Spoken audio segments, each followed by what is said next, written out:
Hello friends, I my name is रॉथर journalist my name. So finally एक और college का रिव्यू हम आपके लिए लेकर आए जिसमें हम बात करेंगे जामिया के बारे में। Right, JMI Delhi. बहुत सारे स्टूडेंट कंसर्न होते हैं इस कॉलेजेस के लिए, लेकिन क्या ये इंजीनियरिंग के लिए सही है नहीं है, तमाम चीजों को समझेंगे, सारी चीजों को इन डिटेल। चलिए शुरू कर दें।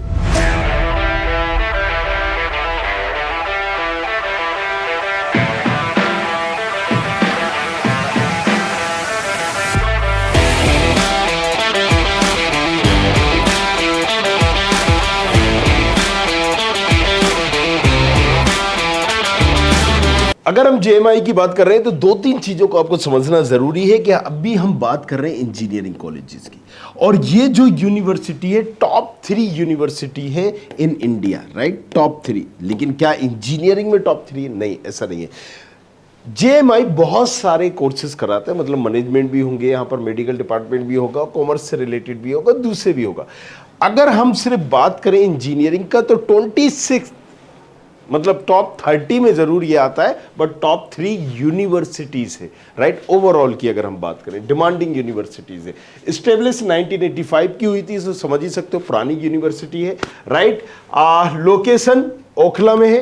राइट, अगर हम बात करें तो 250-250 एकड़ में फैली हुई है। राइट, और ये पब्लिक है, गवर्नमेंट है एक तरह से। और अगर हम बात करें इसकी एनआईआरएफ में तो 26 एनआईआरएफ रैंकिंग इसको मिल चुकी है बीटेक में। यूनिवर्सिटीज की रैंकिंग को थोड़ा सा समझते हैं। जैसे कि मैंने बताया यहां पर, राइट, कि ये ओवरऑल 3rd रैंक है इसमें, लेकिन इंजीनियरिंग के लिए 26 है। यहां पर लॉ के लिए टॉप 7 यूनिवर्सिटीज में है। राइट, कई एनएलयू के बाद इसका ही नंबर आता है। आर्किटेक्चर में ये 90 नंबर पर है। वहीं पर अगर हम बात करें मैनेजमेंट में, एमबीए वगैरह में, पीजीडीएम वगैरह दूसरे कोर्सेज में, मैनेजमेंट कोर्सेज के लिए ये किस में है? 30 पर नंबर पर, 29 नंबर पर है। और दूसरी कोर्सेज की अगर हम बात करें तो इसकी रैंकिंग अलग अलग दी गई है। क्यूएस में भी इसकी रैंकिंग मिल जाएगी, वर्ल्ड यूनिवर्सिटी भी रैंकिंग मिल जाएगी। बाकी ये प्राइवेट है, जिसको जितना ज़्यादा रेफर नहीं करना चाहिए आपको। कनेक्टिविटीज हम समझते हैं कि कहाँ से क्या है एग्जैक्टली। तो जल्दी से चलते, 25 किलोमीटर दूर है एयरपोर्ट से। राइट, 6 किलोमीटर निजामुद्दीन से, न्यू दिल्ली रेलवे स्टेशन से 14 kilometre, and that's all. Right, admission को अब हम समझते हैं कि इसका एडमिशन भैया होगा कैसे अगर आप यहाँ पर प्लान कर रहे हो। देखो, अलग अलग कोर्सेज में अलग अलग प्रोसेस है। बहुत सारे कोर्सेज में सीयूटी के थ्रू एडमिशन लिया जाता है, और उसी पर जो रैंकिंग परसेंटाइल आपके सीयूटी के बने हैं उसके बेसिस पे दिया जाता है। लेकिन इंजीनियरिंग में क्या है कि आपको जेई एक्सेप्ट करेगा, जो जेई मेन है वो एक्सेप्ट करेगा, मतलब जेई मेन का स्कोर कार्ड एक्सेप्ट करेगा, लेकिन काउंसलिंग खुद की कराएगा। राइट, तो आपको जेएमआई की काउंसलिंग अटेंड करनी पड़ेगी, अलग से कोई एग्जामिनेशन नहीं देना है, लेकिन अलग से काउंसलिंग अटेंड करना है अगर इस कॉलेज में आपको जाना है। Right, so JEE Main exam और separately apply for Delhi counselling are on the basis of rank of JEE Main. तो रैंकिंग पे ही के बेसिस पे ही मिलेगा। अब बहुत सारे बच्चे कंफ्यूज हो जाते हैं कि जेक दिल्ली की काउंसलिंग होती है, राइट, जोसा की काउंसलिंग होती है। तो जोसा में जीएफटीआईज आते हैं, जितने भी जीएफटीआईज। जेक दिल्ली में बहुत सारे दिल्ली के अच्छे कॉलेजेस आते हैं, बट इसके लिए जैसे IIIT हुआ, DU हुआ, वो सब जेक दिल्ली में आ जाते हैं। इसकी एक सेपरेट काउंसलिंग होना है। तो ये टाइम टू टाइम हम आपको बताएंगे। आपको कुछ नहीं करना है, सब्सक्राइब करना है। ये जो लाल कलर का बटन दिख रहा है, हाँ, इसी को। चलिए नेक्स्ट, हम एलिजिबिलिटी क्राइटेरिया अगर हम बात करें तो देखो, सीधी सी बात है कि एलिजिबिलिटी इसमें ऐसा पर्टिकुलर क्राइटेरिया नहीं है कि आपने जेई मेन का स्कोर कार्ड दिया वही एलिजिबिलिटी है। आपको बस 12th में 55% लाना होगा, that's it, nothing else. Right, आप अगर 12th में क्वालिफाई हैं, मान लीजिए अगर आपकी फर्स्ट डिवीजन है, 75 नहीं भी है, 60% है, तो भी आप एलिजिबल है। जेई मेन के स्कोर कार्ड पे यहाँ पर एडमिशन मिल रहा है। घुमा फिरा के अगर आप पूरा पढ़ोगे तो यही सब दिया गया है। अब कौन कौन से प्रोग्राम भैया यहाँ पर ऑफर होते हैं? बीटेक में सिविल भी है, राइट, इलेक्ट्रिकल भी है, मैकेनिकल भी है, इलेक्ट्रॉनिक भी है, ईसी जिसको हम बोलते हैं कंप्यूटर साइंस भी है। ईसी में देखो दो चीजें हैं यहाँ पर समझना होगा।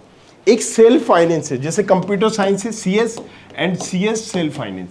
तो सीएस की फीस जो है, प्लेन है जो, इसकी फीस बहुत कम होगी। राइट, और सीएस सेल्फ फाइनेंसिंग की फीस ज्यादा होगी। बस ये डिफरेंस है और कुछ नहीं। अगर आप यहाँ पर देख रहे हो self finance, self finance, self finance. Right, so fees बहुत ही लो है यहाँ पर। अगर हम बात करें 16,000 रुपये मात्र, जी हाँ 16,000 रुपये मात्र फीस है। एंड दैट्स द रीज़न बहुत सारे बच्चे यहाँ पर कहीं ना कहीं देख रहे होते हैं एडमिशन लेने का, क्योंकि 16,000 फीस है और हॉस्टल भी 1,000 मिला के 20,000 एनुअली आपका खर्चा है। मतलब आप 1 लाख के अंदर पूरे 4 साल से में निकल भी जाओगे और आरओआई भी ज़बरदस्त है, क्योंकि अगर आपको 8-10 लाख का भी पैकेज मिल गया तो वो आपका एवरेज जो कि 8-10 लाख अगर आपको मिल गया तो वो आपका रिकवर हो गया। चलिए सीट मैट्रिक्स की अगर हम बात करें, कितनी क्या सीटें, 70 करीब करीब है यहाँ पर, सभी पे देख सकते हो। Civil, computer science, right, self finance में 70 है और कंप्यूटर साइंस में 70, राइट। चलिए नेक्स्ट अगर हम बात करते हैं रिजर्वेशन क्राइटेरिया। अब रिजर्वेशन क्राइटेरिया से मतलब क्या है, देखो कोई भी जब कॉलेजेस बनता है, राइट, वो या जीएफटीआई होगा या सेंट्रल का होगा या स्टेट का होगा, तो वो रिजर्वेशन रहता है। अगर कोई स्टेट गवर्नमेंट कॉलेजेस है तो वो उस स्टेट के बच्चों के लिए रिजर्व होगा। इसी तरह से यहाँ पर 30% रिजर्वेशन है फॉर मुस्लिम, राइट। 30% बच्चे, अगर 100 सीटें, मान लीजिए 70 सीटें या 100 सीटें, तो 30 सीटें मुस्लिम्स को दी जाएंगी। अब अलग अलग है, इसी तरह से 5 सीटें भैया उसको दी जाएंगी जिन्होंने जामिया से ही, जामिया की स्कूलिंग से ही 11th-12th किया हो, 5% रिजर्वेशन उनका है। तो अगर तुम मुस्लिम हो, राइट, और तुम यहाँ पर करीब करीब जामिया से किया हो, तो एक तुम्हारा सा करीब करीब 30 + 5 35% हो गया। सो इसी तरीके से अगर हम बात करेंगे, राइट, सो फिजिकल हैंडीकैप के लिए भी 5% है। 5% वो है जिन्होंने अंडर ग्रेजुएट डिग्री या डिप्लोमा कुछ भी किया है या स्कूलिंग किया है जामिया से, राइट। 10% सीट अंडर ग्रेजुएट से मतलब क्या है, एमबीए दूसरे कोर्सेज के लिए, राइट। सो ओबीसी के लिए 10% है और 10% यहां पर क्या है, सीटिंग प्रोग्राम फॉर वोमेन के लिए है। तो अब हम इसको क्लियर करते हैं, 30% मुस्लिम के लिए, 10% वोमेन के लिए, 10% ओबीसी के लिए, 5% हैंडीकैप्ड के लिए और 5% जिन्होंने वहां से स्कूलिंग या कोई भी कोर्सेज किया है उनके लिए, राइट। ये रिजर्वेशन क्राइटेरिया। फीस स्ट्रक्चर, अब मैंने क्या बताया था, 16,000, मतलब 16,150 रुपए। तो फीस बहुत ही नॉमिनल है। क्या है, नॉमिनल फीस है, बहुत ही नॉमिनल फीस है। अगर हम बात करें, राइट, सेल्फ फाइनेंसिंग की, तो यहां पर आपको दिख रहा है कि यही चीज फीस फिर बढ़ जाती है, लेकिन 85 होने के बावजूद भी फीस कम है इसकी।